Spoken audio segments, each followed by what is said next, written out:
हाल ही में कुछ दिनों पहले एफएमसीजी सेक्टर की बड़ी कंपनी आईटीसी ने अनाउंस किया था कि उसका होटल का जो बिज़नेस है वो 1 जनवरी 2025 से डीमर्ज हो जाएगा। इस डीमर्ज के अकॉर्डिंग अगर हम बात करें तो आईटीसी अपने होटल बिज़नेस को अलग लिस्टेड कंपनी के रूप में एग्जीक्यूट करेगा और आईटीसी कंपनी के जो शेयर हैं उसके बंटवारे के लिए 6 जनवरी 2025 को रिकॉर्ड डेट को डिसाइड किया गया है। एक्चुअली अगस्त 2023 में आईटीसी ने अपने होटल बिजनेस को अलग करने की प्लानिंग करने का अनाउंसमेंट किया था।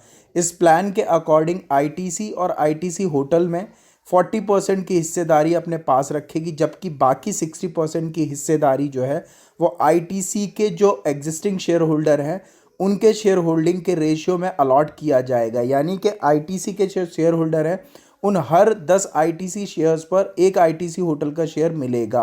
अब अगर हम बात करें कि इनके शेयर्स को खरीदने की अगर हम बात करें तो आपको बता दें कि अगर आप आईटीसी होटल्स के डीमर्ज का फ़ायदा लेना चाहते हैं तो आप आईटीसी के जो शेयर्स हैं उसके लिए 3 जनवरी तक इन्वेस्टमेंट करने की प्लानिंग कर सकते हैं। यानी इनके जो शेयर है वो 3 जनवरी 2025 तक खरीदे जा सकते हैं।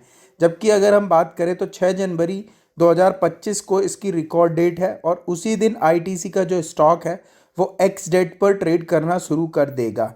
ऐसे में इन्वेस्टर्स के पास 3 जनवरी 2025 के बाद खरीदे गए शेयर्स आईटीसी के जो प्रॉफिट वाला पार्ट है उसमें इंक्लूड नहीं होंगे।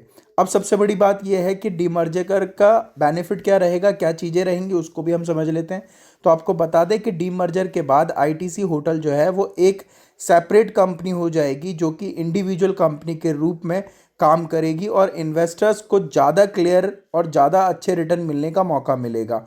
आईटीसी का मार्केट कैपिटल फ़िलहाल अगर हम बात करें तो 5,99,186 करोड़ रुपए के आसपास का है और इसका जो शेयर है वो शुक्रवार को बॉम्बे स्टॉक एक्सचेंज पर 478.90 रुपये पर बंद हुआ था। ये डीमर्जर के उस इन्वेस्टर्स के लिए बड़ा मौका है जो आईटीसी के साथ साथ इसके होटल बिजनेस में भी इन्वेस्टमेंट करने की प्लानिंग कर रहे हैं।